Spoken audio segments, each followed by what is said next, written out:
Hello बच्चों, let us read the question. The dimension of impulse are equal to that of pressure, linear momentum, force और angular momentum. So किस option से हमारे पास ये match करता है कि जो डायमेंशन ऑफ इम्पल्स है किसके इक्वल होते हैं, हमें निकालना है. So सबसे पहले हम देखते हैं what is the key concept of the question.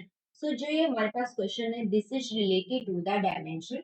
Okay, so dimension हमें निकालनी है, इम्पल्स की डायमेंशन हमें निकालनी है. तो इसके लिए हमें फॉर्मूला पता होना चाहिए इम्पल्स का. सो जो इम्पल्स होता है that is equal to force into time. Impulse क्या होता है? Force into time. Okay, so impulse is equal to force into time. और हमारे पास फोर्स क्या होता है? Force is equal to mass into acceleration. Okay, इसकी जो डायमेंशन होती है मास इनटू एक्सेलरेशन की, that is equal to m1. Acceleration is equal to velocity divided by time. Velocity की होती है m1 l1. टाइम की होती है t minus 1 divided by time is t minus 2. तो m1 l1 t minus 2, this is the dimension where m is for mass, l is for length and t is for time.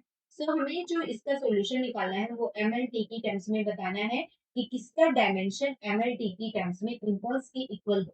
Okay, तो सबसे पहले हमने question में dimension निकाल लेते हैं impulse का. सो जो इम्पल्स है that is equal to, impulse is equal to force into time. So force का डायमेंशन होता है m1l1t-2 into टाइम का डायमेंशन होता है t1. So this is equal to m1 l1 t minus 1. So this is the dimension of impulse.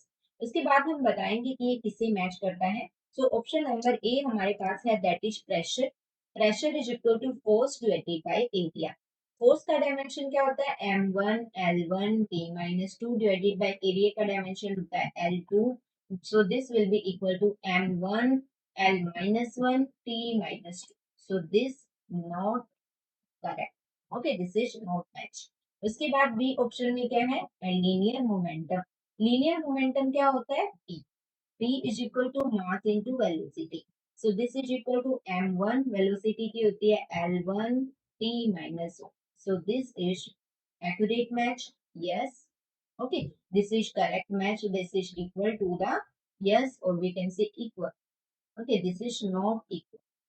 Okay, now next is c here. c में हमारे पास क्या है? फोर्स. सो फोर्स की dimension हमें पता है that is equal to m1 l1 t minus 2. This does not match to the dimension of impulse. Okay, and next is that is angular momentum. Angular momentum, that means option number D में हमारे पास है that is angular momentum L is equal to mv. r के equal होता है. So m1 v की होती है l1 t minus 1. r की होती है l1. So this is equal to m1 l2 t minus 1.